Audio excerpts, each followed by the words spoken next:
Salut à tous. Bonjour à tous, voilà, on est à Douarnenez, on voulait faire un petit retour sur la course qu'on vient de faire. Donc la mini Fastnet, départ de Douarnenez dimanche du coup dernier sur un parcours de 600 000. Assez simple, départ de Douarnenez, passage entre les îles Scilly et la pointe de Cornouailles qui s'appelle Lantzen, donc Finistère anglais. Puis le tour du phare du Fastnet et retour en direct via l'extérieur, donc à l'ouest de Ouessant.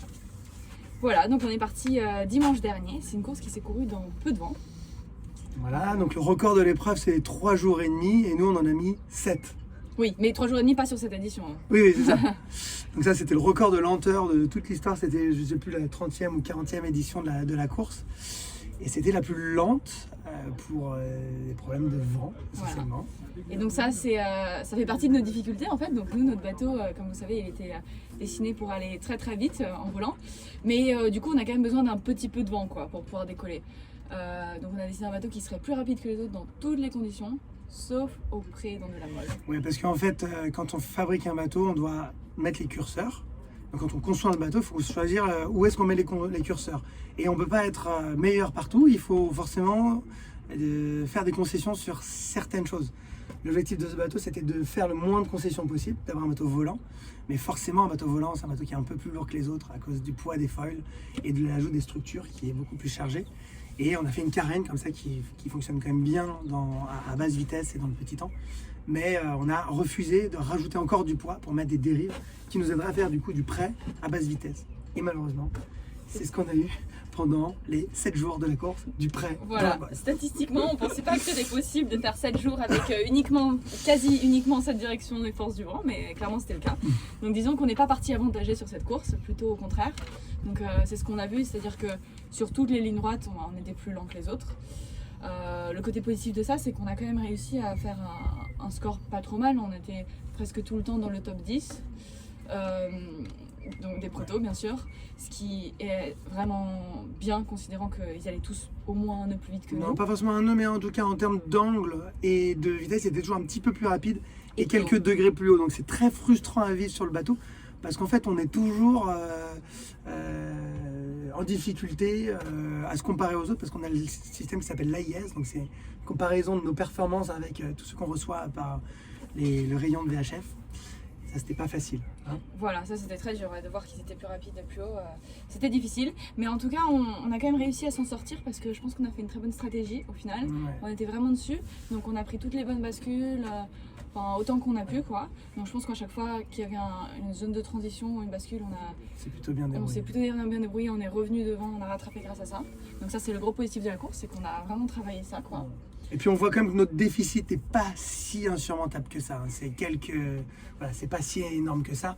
Et là on a eu la chance de valider pendant cette course une nouvelle voile qui est le petit Jennaker, qui a été justement faite dans l'optique de combler un peu ce trou. Donc en gros c'est un grand phoque on était un peu à tâtons pour trouver ses réglages et son positionnement sur le bout dehors, sur le mât et tout.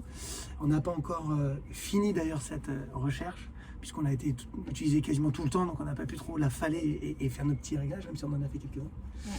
Mais ça nous a quand même donné une belle satisfaction de voir qu'on a quand même comblé une partie de notre trou dans ces conditions-là.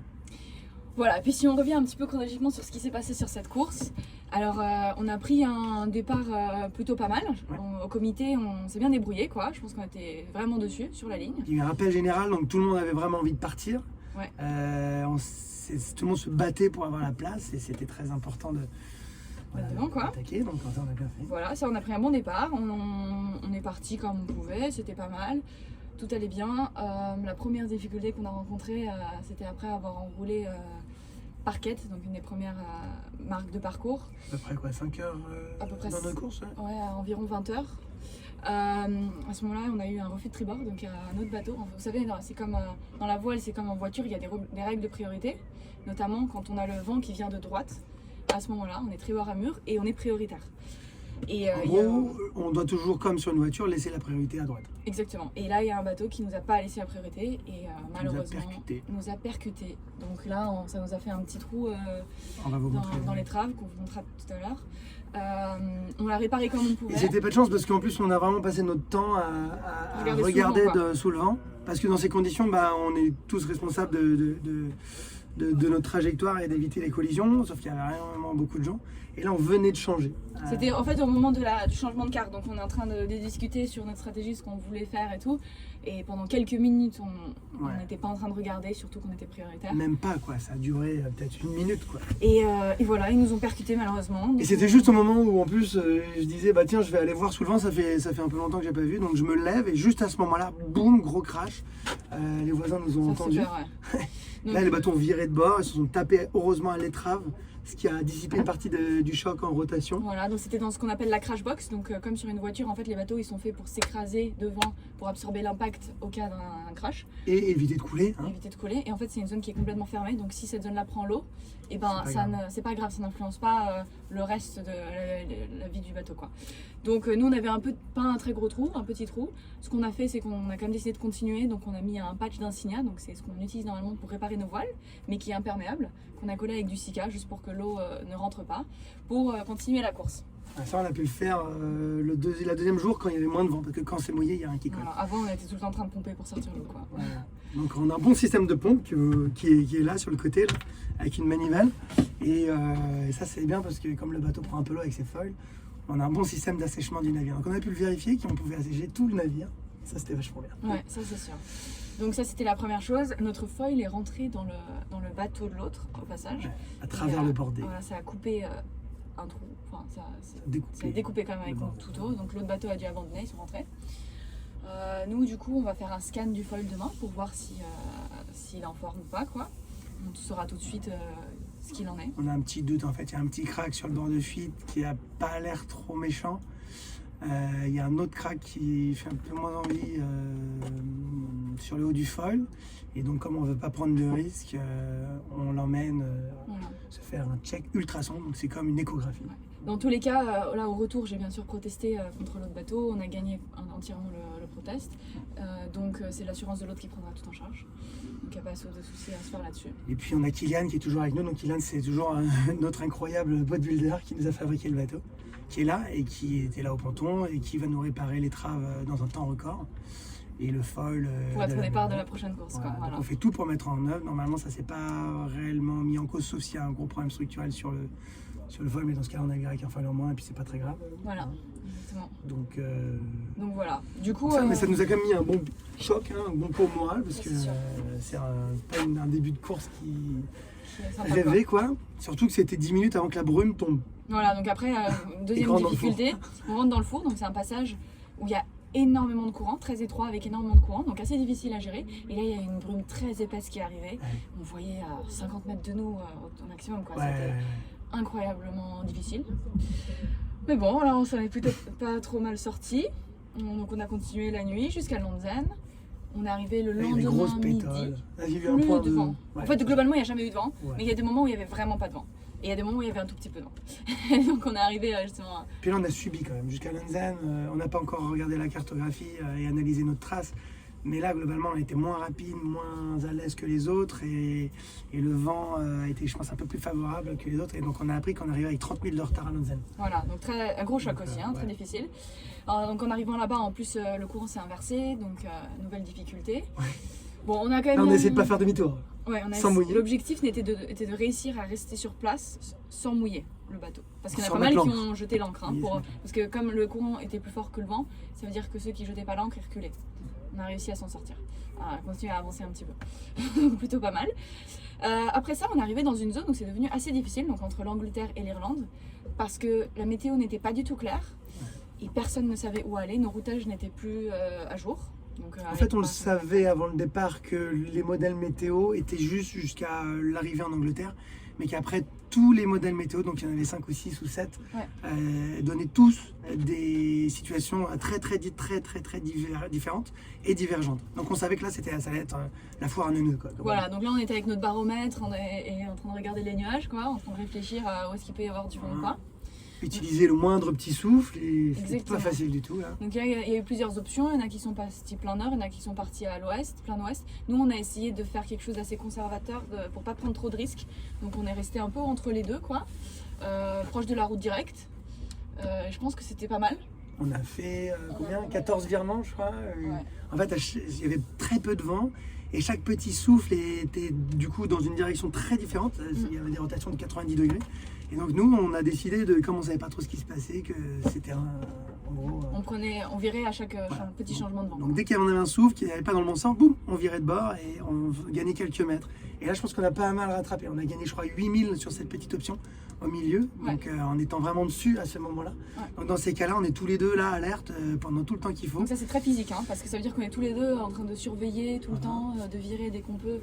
Et il n'y a plus de sommeil ou quoi que ce soit, on est tous les deux sur les réglages, à discuter, à regarder, on s'échange la barre, voilà, ça c'était assez sympa quand même. Non, c'est des phases qui sont sympas parce qu'il faut être dessus.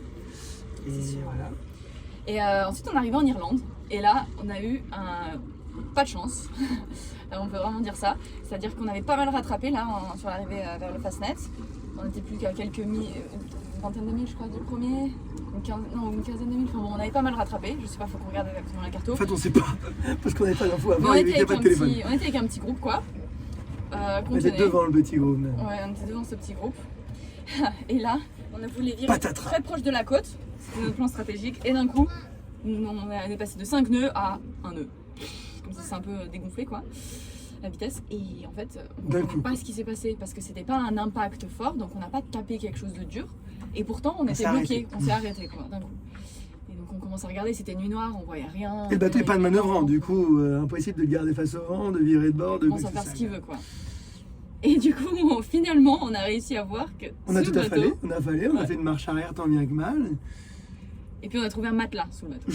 Où il y a un avec matelas. Des crustacés, un comme matelas ce qu'on bleu. met sur le lit quoi, mais on sait pas trop comment ça arrivait Voilà, là. qui est parti sur le côté, comme ça on a fait bon, bah d'accord, allez, c'était un matelas, on repart. Bon, c'était un peu dur parce qu'on avait déjà perdu un peu sur ceux qui étaient derrière nous quoi, donc On remet en route. on se remet en route et là 200 mètres plus loin, poum, on s'arrête de nouveau. Juste au moment où on devait refaire du coup le virement qu'on était en train de préparer, on s'apprête à le faire et là, la même chose, on s'arrête. Là c'était un casier de pêcheur. Il se prend dans un safran, dès qu'on a réussi à Relève le l'enlever, safran. il se met dans l'autre safran. Enfin bon, on a perdu tellement de temps à essayer d'enlever ça quoi, donc Heureusement, il n'y avait pas beaucoup de vent et on n'a pas fait de casse quoi. Ouais, mais on a perdu 2000 quoi, sur ceux qui étaient derrière nous. Ouais, un mille et demi d'avance qu'on a perdu quoi. Donc ça c'était un peu difficile. On est passé derrière lui. On est repassé derrière ceux qui étaient derrière nous pardon. Et malheureusement, à cause de ça, on arrive au Fastnet juste après. Et pile quand on arrive au Fastnet, le courant se retourne parce qu'on a perdu un peu de temps quoi. Le courant venait de s'inverser. Et si on n'avait pas eu ces petits soucis, on serait passé avec le courant dans le bon sens. Et là, ça nous a fait pas mal de difficultés quoi. Et en fait, comme le vent et le courant étaient dans la même direction, et bien quand le courant accélère, ça diminue le vent apparent, donc le vent que l'on voit sur le bateau. Et donc là, ça devient très difficile de passer ce rocher. Et là, on s'est vu ne pas passer le rocher. C'est-à-dire que plus on s'approchait du rocher, moins on le passait, quoi. Et là, c'était un petit moment de tension pour savoir si on allait passer là pendant toute la marée ou pas. Donc on aurait pu rester bloqué 6 heures de plus. Donc là, on s'est vraiment énervé pour passer le rocher. On est passé tout près du rocher mythique dans la brume de nuit. Impressionnant, hein. On a vu les vagues déferler là, juste à côté. Ça faisait vraiment peur. À 40 mètres des cailloux, 40, non, avec le moins de phare ça, comme ça. Là. Ouais. Moins de 40 je crois. Hein. Ouais, je sais pas, on avait l'impression d'être dessus quoi. Ouais. Et ceux derrière nous nous ont dit qu'ils avaient aussi l'impression qu'on était dessus. Ils étaient à 50 mètres. Ils ont dit, nous on est passé quand même très proche, mais vous, on a l'impression que vous étiez dessus. Heureusement on n'a rien tapé, donc tout s'est bien passé. Quoi. On a réussi. Mais petit moment de tension quoi. Voilà. Et puis là c'était la nuit, donc on était un peu fatigué. On a pu renvoyer un spi quand même là, c'était le seul moment un peu cool de la course. Speed en peu de vent, il y avait quoi, 4 nœuds de vent. Ouais. 3-4 nœuds de vent. Et là on a pas mal avancé.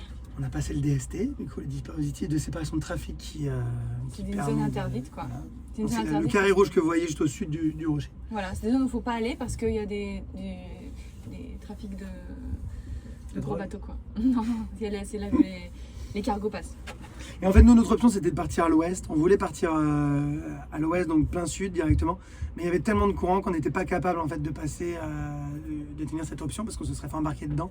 Et donc, on aurait une pénalité. Voilà, donc c'est là qu'en fait, ça partait un peu vers l'avant. C'est-à-dire que ceux qui ont gagné la course, les premiers, ils sont partis à l'ouest parce qu'ils avaient le courant dans le bon sens. Et là, nous, ce qu'on voulait faire, c'était partir là-bas. Mais malheureusement, comme le courant s'était inversé pour nous, c'était plus possible. Donc, on a dû partir vers l'est, quoi. Et on s'est débrouillé comme on pouvait.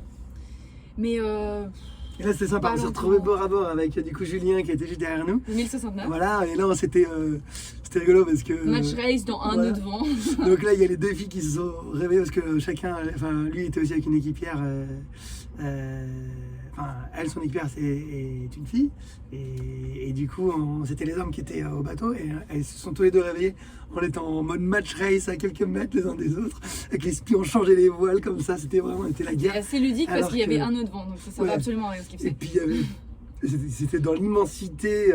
Au bout de 2 heures, ils ont réussi à gagner 100 mètres l'un sur l'autre. Ah, j'étais hyper content, j'avais 200 mètres d'avance. Et puis là, une petite risée, il est revenu se mettre juste à côté de nous. Donc frustration ultime quand les filles sont sorties, elles se sont bien moquées des mecs. C'était assez rigolo quand même. Ouais, en fait, on échangeait à la VHF avec eux. Pour tout vous dire, on fait des quarts de 2 heures. Donc il y a 2 heures, pendant 2 heures c'est Benoît qui est sur le pont, pendant 2 heures c'est moi qui suis sur le pont. Et on change comme ça tout le temps, sauf quand on a besoin des deux pour faire des manœuvres, pour être quand ça devient un peu compliqué quoi. Voilà, et donc après ça, bon, il n'y en a plus de vent. Donc on s'est arrêté pendant assez longtemps. Ouais, longtemps, ouais. C'est très difficile. En fait, on était au milieu d'une dorsale. Donc une dorsale, c'est la prolongaison d'un anticyclone, mais il n'y a pas du tout de vent. Et on a essayé de traverser cette zone pour en retrouver quoi. Donc on était là, on a vu que le baromètre remontait. Donc là, on a compris qu'en fait, la dorsale est en train de nous passer dessus. Donc là, on s'est dit, bah là, il faut faire du cap à l'ouest. Et là, on a mis le cap à l'ouest. Et là, on s'est retrouvé du coup à nouveau auprès. Après, avoir fait quoi, 10 000 de portant seulement, je crois, même pas. On s'est retrouvé auprès jusqu'au retour, jusqu'à l'arrivée quoi. Donc voilà, puis on a du petit temps, et puis on a quand même bien tricoté. Je pense qu'on a quand même, à chaque fois on se faisait doubler en vitesse pure par notamment Robinson, le 1026. Et puis on essayait de rattraper comme on pouvait quoi. Donc là, le moment qui était un peu sympa de la course, c'était au niveau de l'Angleterre. Donc on arrive là, et en fait le vent s'est un peu levé, donc on a eu une quinzaine de nœuds avec peut-être des petites rafales à 20 quoi. Pour une fois, il y avait du vent. C'est le seul moment de la course où on a eu du vent. Pendant 2 heures, quoi. Et là, on a trouvé un mode volant au près. Et ça, c'était vraiment cool. En débridant un petit peu, là, on est arrivé à 10-11 nœuds de vitesse. Donc, c'était vraiment sympa. On a pas mal remonté. Par contre, c'était une journée difficile parce qu'il pleuvait tout le temps. On n'a pas du tout eu de soleil. Welcome to England. Et à cause de ça, ça a engendré nos problèmes suivants. C'est-à-dire que les 2 nuits suivantes, en fait, on avait un blackout d'énergie. Parce que nos panneaux solaires n'ont pas pu charger. En fait, il y a une règle dans le mini, il faut quand même le dire, c'est que si on a des batteries lithium qui ont donc 3 fois plus de capacité, eh bien on est obligé d'utiliser uniquement des énergies renouvelables à bord. Voilà. Donc nous on est en panneaux solaires, ce qui normalement devrait être bon pour la Transat parce que bon, vous savez, au niveau des Canaries, des Antilles sur l'Atlantique, il y a du soleil quoi. Par contre, en Angleterre, il y en a beaucoup moins. Et donc du coup, nous, ce qu'on a choisi, c'est d'avoir 500 watts de panneaux solaires, ce qui est le double de nos concurrents. Nous, les concurrents, ils ont les panneaux solaires qui sont sur des mâts orientables. Nous, ils sont à plat pont de manière à diminuer la traînée. Et ça n'a pas suffi parce que quand il n'y a pas de soleil, ça ne charge pas du tout. Donc il y a pas mal de bateaux qui ont eu le même problème que nous. Ouais. Par contre, ce qui était très difficile du coup, c'est que vous imaginez quand on a un blackout, on n'a plus du tout d'énergie à bord. Ce qui veut dire qu'on n'a plus d'AIS, donc on ne sait plus où sont les concurrents, mais ça veut aussi dire que les cargos ne nous voient pas, ce qui est très dangereux. On n'a plus de lumière, donc non seulement ils ne nous voient pas à l'AIS, donc sur leurs appareils électroniques, mais en plus ils ne nous voient pas visuellement parce qu'on n'a pas de lumière la nuit. On n'a pas les instruments, donc ça veut dire qu'on n'a pas la direction et la force du vent. Et comme il avait plu, en plus nos penons sur les voiles, ils étaient collés aux voiles. Donc en fait, on savait pas d'où venait le vent, du tout. C'était impossible. Ouais. Puis il faisait nuit noire, en fait, il n'y avait aucun repère. Il n'y avait pas de lune, il n'y avait pas de... C'était couvert encore, donc il n'y avait pas de lune, il n'y avait pas d'étoiles. Ouais, il n'y avait rien. Bien sûr, pas d'autopilote non plus. Hein. Donc c'était très difficile. Donc on était en train d'éclairer notre compas manuel là pour essayer de garder notre direction, notre cap quoi. Et c'était celui-là. Voilà, 2 journées vraiment deux nuits vraiment très très difficiles.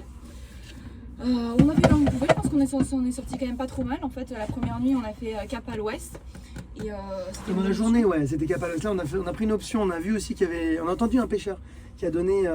En fait, on a entendu des radios à la radio, plein de météos différentes. Plein de météos différentes. Et elles nous disaient toutes des choses totalement opposées.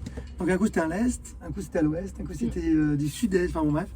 Et par contre, l'un des pêcheurs a donné une météo assez précise, enfin en tout cas on a compris qu'il s'était donné du mal pour donner et il indiquait du vent de sud-ouest. Donc là on allait chercher la bascule à l'ouest et je pense qu'on a recollé pas mal au paquet comme ça. Ouais, on a pas mal remonté là. Ça c'était juste avant le blackout. Et du coup pendant le blackout on a essayé de se débrouiller comme on pouvait. On a heureusement, j'avais embarqué, suite à ce qui était arrivé sur la Select, un petit GPS de Sper qui fonctionne avec des batteries. Donc on a rentré le point de là où on devait aller dessus. Donc on pouvait connaître un peu, donc on connaissait notre cap grâce au compas.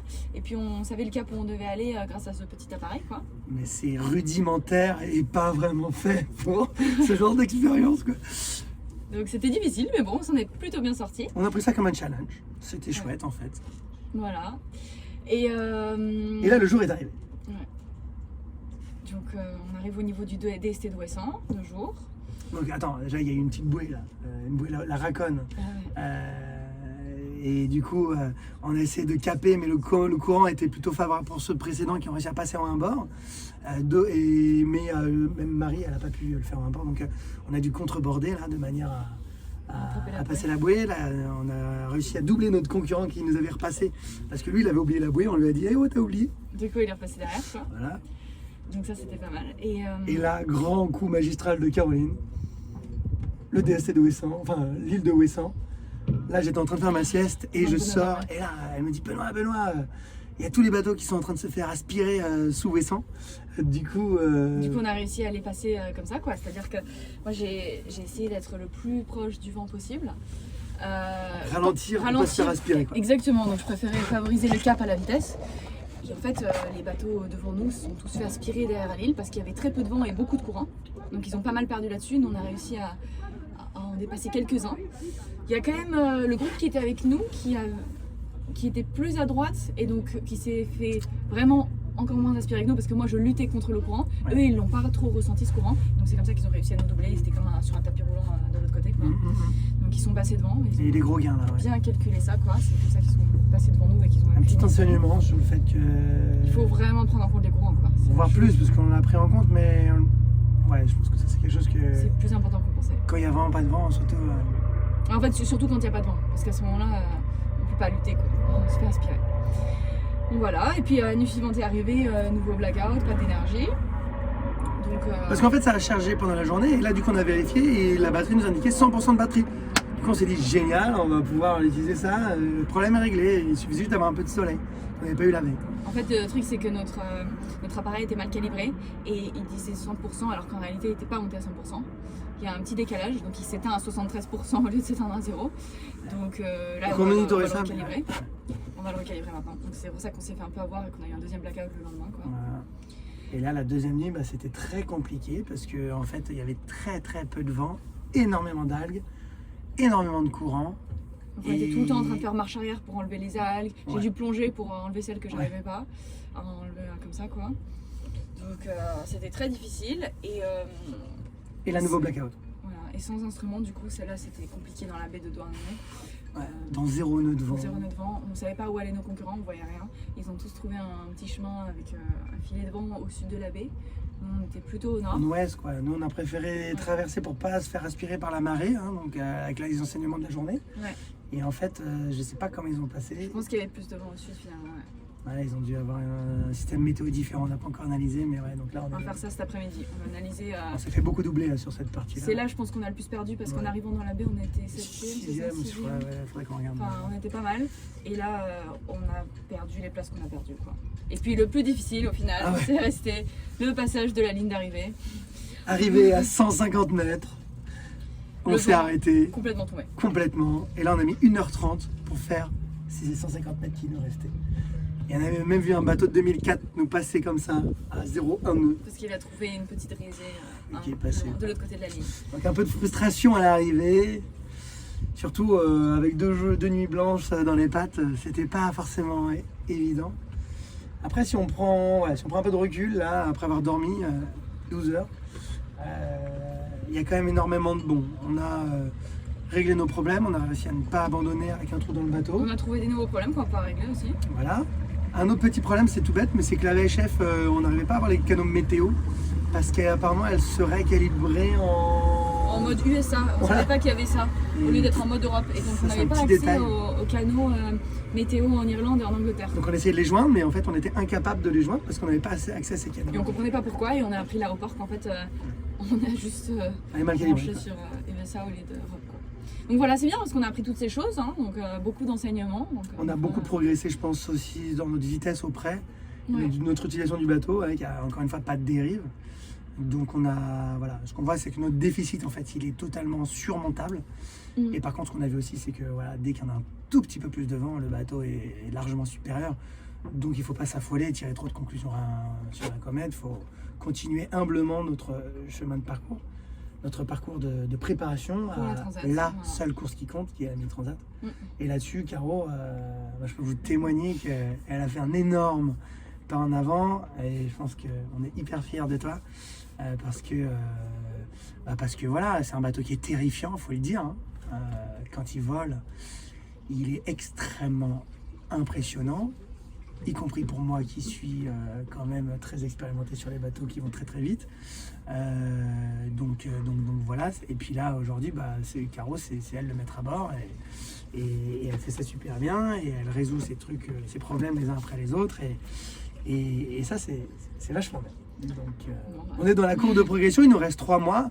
Évidemment, c'est un bateau où on n'aura pas toutes les clés avant plusieurs années, donc on ne peut pas imaginer que ce bateau-là, on aura l'utilisation à 100% dans les mois qui viennent, dans les semaines qui viennent.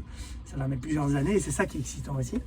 Mais par contre, aujourd'hui, on est dans des modes où on arrive à utiliser le bateau dans pas mal de cas d'utilisation. C'est ça. Donc maintenant, l'objectif, c'est vraiment comme il reste que 3 mois, de faire la liste des priorités, de ce qui est essentiel pour la Transat, pour performer sur la Transat, et faire au mieux, quoi. Donc c'est un peu l'objectif de cette semaine, c'est de se recaler, de réfléchir vraiment à ce qu'il faut faire en priorité, parce que des choses à faire, il y en a vraiment beaucoup, mais de commencer par l'essentiel, et pour bien se préparer pour la Transat. Donc actuellement, la prochaine course, c'est quand même la Calvados Cap qui part lundi prochain. Alors, on n'est pas encore à 100% sûr de prendre le départ, ça va dépendre de ce qu'on sait demain sur le foil. Oui, des réparations. Voilà, des réparations, on vous tiendra bien sûr au courant, mais l'objectif est toujours de participer à cette course. Et puis ensuite, donc c'est avec une arrivée à Deauville. Donc certains d'entre vous viendront peut-être nous voir à Deauville, je crois que c'est plus facile de Paris, donc ça serait vraiment cool. Et puis on enchaîne sur la Calva 2, la Calva 3. Puis la Trans-Gascogne, donc une très grande course en solo, qui est la dernière course avant la Mini Transat. Donc c'est un peu la répétition générale. Donc l'objectif c'est d'être prêt sur la Trans-Gascogne, avec d'avoir un bateau prêt pour la Transat sur la Trans-Gascogne, en tout cas en mode définitif. Au mois d'août, on va faire quand même un petit chantier pour être sûr que tout fonctionne parfaitement, mais il faut qu'on ait les clés du bateau au moment de la Trans-Gascogne. Donc l'objectif est de faire les Calvados Cap avant, mais si ça peut mettre en doute le fait que sur la Trans-Gascogne, je n'ai pas le bateau prêt, alors je préfère ne pas faire ces courses-là et être sûr que sur cette course importante, le bateau soit prêt. Donc voilà, on vous en dira plus cette semaine. En tout cas, merci de nous avoir suivis. C'était super cool de voir certains d'entre vous, là, des Linkers, venir nous voir. Ça apportait des petits goûters et tout. C'était super sympa. Donc là, on a les drapeaux. Bon, on peut peut-être faire le tour du bateau. Et là, on va vous montrer rapidement. On est dans le village en fait de Douarn. Vas-y, montre. Ok. Voilà, donc il y a tous les bateaux autour. Tous les minis sont là. Il y a 2 foilers à côté de nous. Ils ont mis les foilers dans le même coin. Voilà, donc là, on a le bateau, le Tartine de Geoffrey, et le bateau de Carlos qui a gagné, qui est notre sister ship. Voilà, tout mignon. Voilà, bon. Et puis on va vous montrer les foils. Donc là, on a déjà enlevé ce foil là. Donc lui, il est plus là, il est déjà parti se faire tester. Et là, on a l'étrave qui a pris un POC. Donc voilà ma magnifique réparation en mer. Bon, à bientôt. Bientôt.